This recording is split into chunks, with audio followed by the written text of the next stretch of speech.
If you're making a finger knit scarf and your sides are curling in, don't worry. You're not doing anything wrong. This is a common issue even with traditional knitting, and really the only way to fix this is to interrupt that sequence to counteract that. In today's video, I'm going to show you 3 different ways that you can fix this. For option 1, we're going to skip the first loop before we start each new row. This will interrupt those stitches and create a chain-like effect up the side of your scarf. So to begin, create your scarf as you normally would, and then create your first row with knit stitches all the way across. Now for row 2, instead of working into the first loop, skip it and work your loop into the next stitch. And then continue across as normal. Again, for the next row, skip that first loop, and then create your knit stitch into the second loop.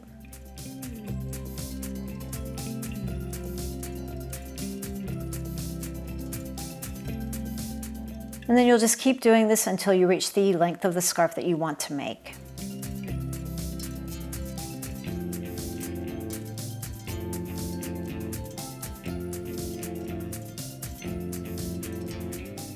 Now for option 2, we're going to change the design of the scarf by incorporating rows of purl stitches. You can alternate it by doing 1 row knit, 1 row purl, or you can do what I'm going to do here, which is 2 rows of knit and then 1 row of purl.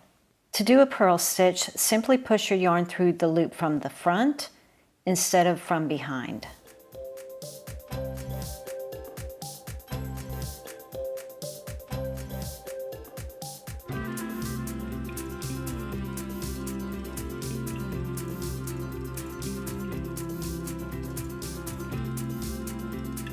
And then repeat the sequence.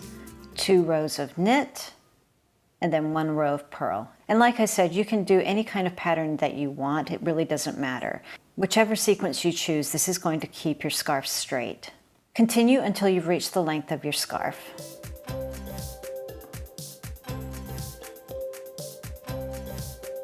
And finally, for option 3, you can take this a step further and alternate your knit and purl stitches for your entire scarf. This is a really pretty option, and it's going to make your scarf super soft and full of texture. For this one, create your first row with knit stitches all the way across. And then starting with row 2, we're going to knit, purl all the way across. Knit, purl,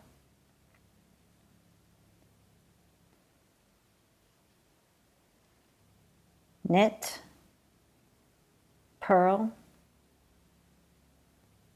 knit. When you start your next row, just make sure to start it with the opposite stitch.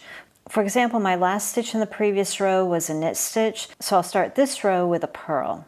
Just continue alternating row by row until you reach the end of your scarf.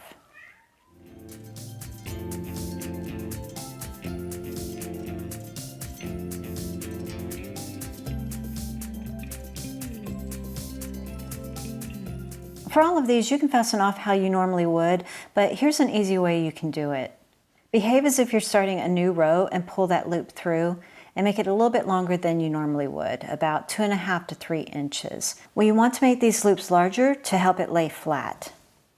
Next, pull your yarn through this loop and the one next to it. Just poke your fingers through and pull that yarn through. Again, make that loop a little bit bigger and continue the sequence. Pinch your fingers through both loops and pull the yarn through.